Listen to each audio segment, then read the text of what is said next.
Hi, you guys. Welcome back. My name is Carrie Penny. I am the Happy Crafty Homemaker, and welcome to Show and Tell number 161. So, heads up, it is 4:30 in the morning. I am filming this before I go on my walk. I have a very busy day scheduled for today. I have a couple of appointments. I have some basic errands I need to run. I've got to be able to edit this to get this uploaded tonight because once again, I'm having to film on Thursday instead of Tuesday or Wednesday. So if I'm a little blah, that would probably be why. So I actually have 3 videos I need to film today. Today should be my show and tell, as I have stated. So we're going to share what's in my basket of goodies here. I am going to do a video sharing my Q3 updates for 2022. I have some exciting mile markers that I've hit, and I have a couple things that I want to add. So I'm looking forward to sharing with you guys where I am on my goals for 2022 and how I'm feeling about what I'm doing and what's going on.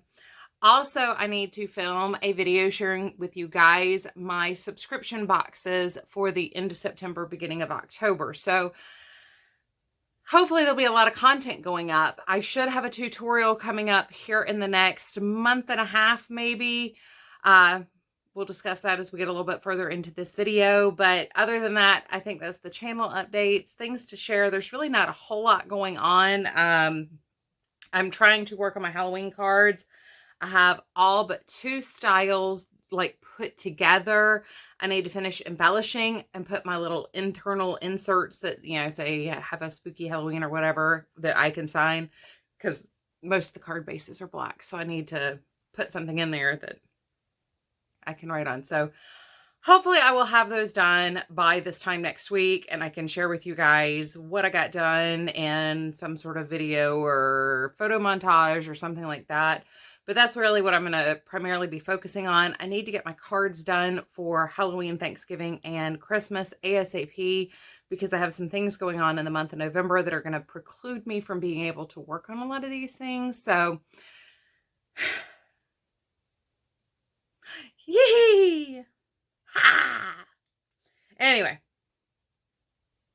I've been awake since 2:30. I've been up since 3:30. So like, I'm a little jazzed already. I'm already 1 cup of coffee into my morning. So anyway, what are we doing? Where are we? What's going on? Oh, this goes with this. My basket of goodies is not nearly as exciting as I would hope it would be, but it's exciting to me for a couple of different reasons. So we do have 5 of the DK weight scrap corner to corner held double. I think we have 5 of these.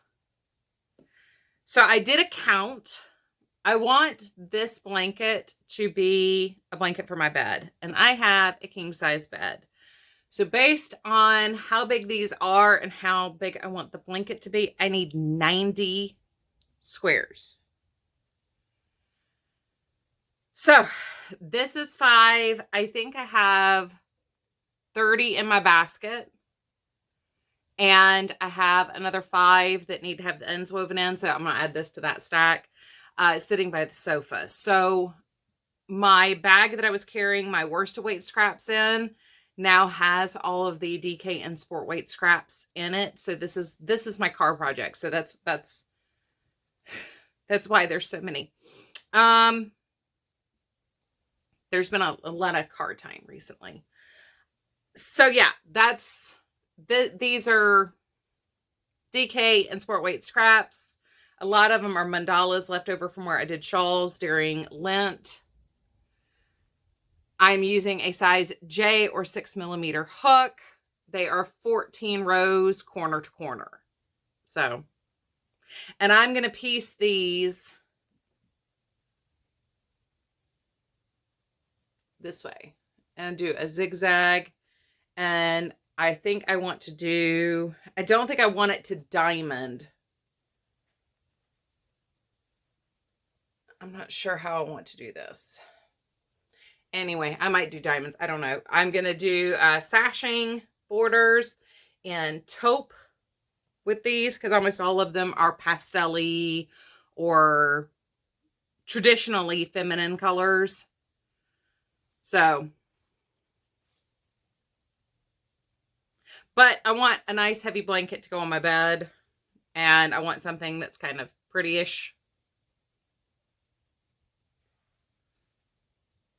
Like I told you guys last week, I did find some more worsted weight scraps. Worsted weight scraps. This is one of the missing squares from last week. I'm pretty sure I have another granny square, but que sera, sera. It is whatever it is. I'm pretty sure the other one was a 2-color. Yeah, okay. Pretty sure the other one's 2-color. This is 10 rows. It's a 10-row granny square using a partial skein or a single lone leftover worsted weight scrap, worsted weight acrylic. These are using a size I or 5.5 millimeter hook. I also have some more just random scrappies. And these are corner to corner, 10 rows, also using a size I or 5.5 millimeter hook. So we've got another 2, 4, 6 corner to corner, another granny, and then 5 more of the DK weight corner to corner scrap squares. So lots of progress being made. I'm now, once again, I don't have any worsted weight scrap, so hopefully we're done here with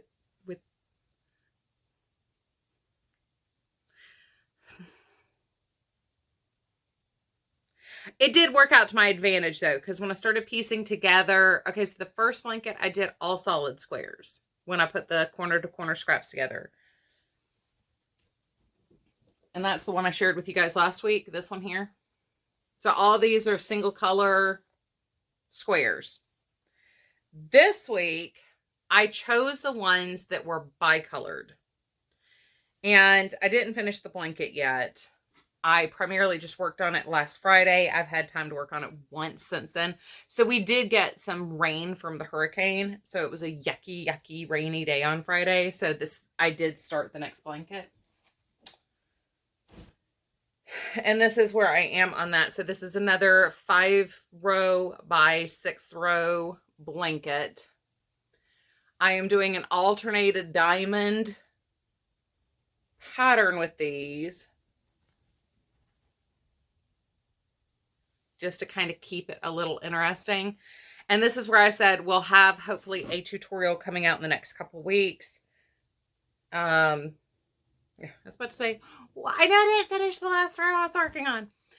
I've got a hole down here.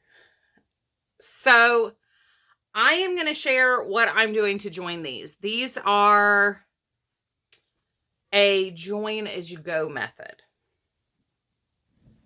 And in that tutorial, I will also probably discuss this very, very lengthily. But there is a difference between a join as you go method and a continuous join. And I was very, very, very vexed at everything I saw calling this style join a continuous join, because it's not continuous. Clearly, there's no attached yarn here in my hole.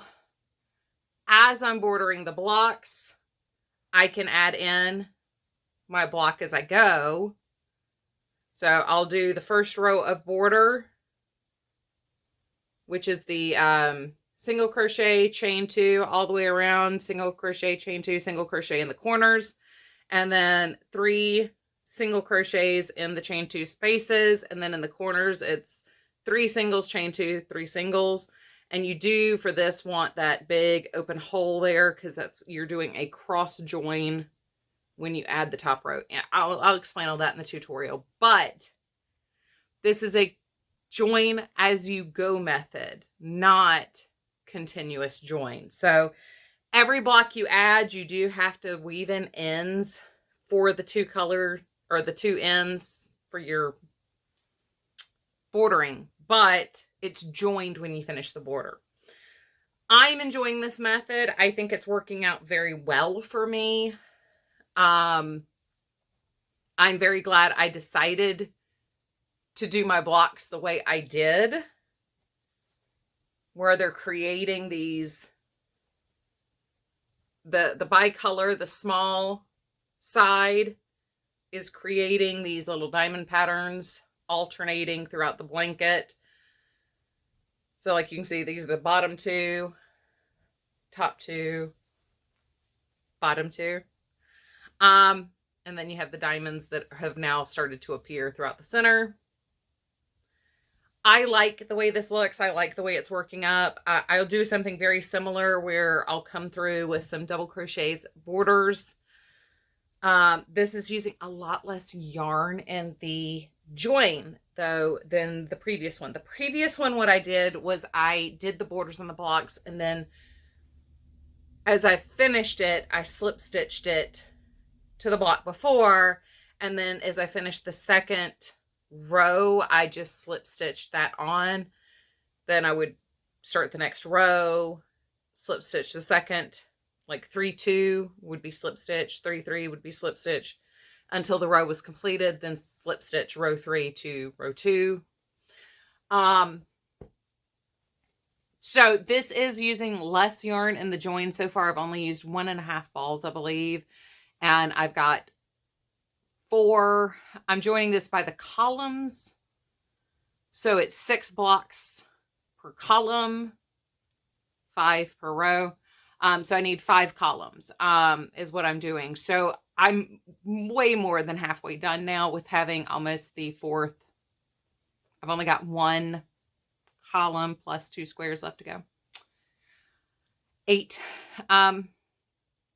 So yeah, I'm liking this method. I like the way it's working. It's very easy to work. It would be very easy to maintain consistency if you wanted to border them as you went and create the blankets as you went, instead of doing what I did, which was just spend the year making oodles and oodles of blocks and then having to put together a bunch of blankets.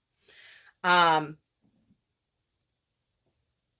yeah, that's where we are on blanket number 2. So I will be doing, like I said, the same bordering technique I used on the last one, which was just some double crochet borders. And I may or may not do a reverse single crochet on the outer border. So that's where we are.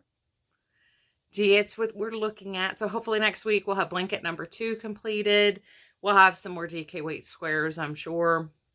And blanket number 3 will hopefully have been started. So that one is going to be all of the, or that'll start with these.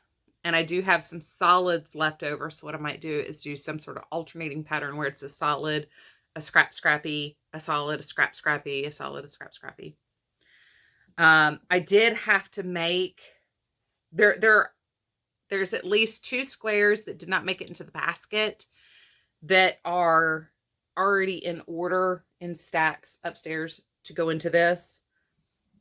I did not quite have enough of the bicolor squares. It was fine because I ended up having yarn to put into the blankets anyway. So I think that's all I have for you guys today. I'm not sure what order the other videos are going to be coming out in. The next one could be the quarterly review, or it could be the subscription boxes. I'm just not quite sure. Both of those are kind of on the time sensitive side, but as long as I get them up on Saturday and Tuesday. So anyway, I hope you guys are having a wonderful, fantastic week. As always, I love you guys. If you have any questions or comments, please feel free to leave a comment down in the description box. Don't forget to like, comment, subscribe, and all that good stuff. I've been really bad about doing that when I watch videos recently, so please don't be like me. I'll see you guys real soon. Love you guys.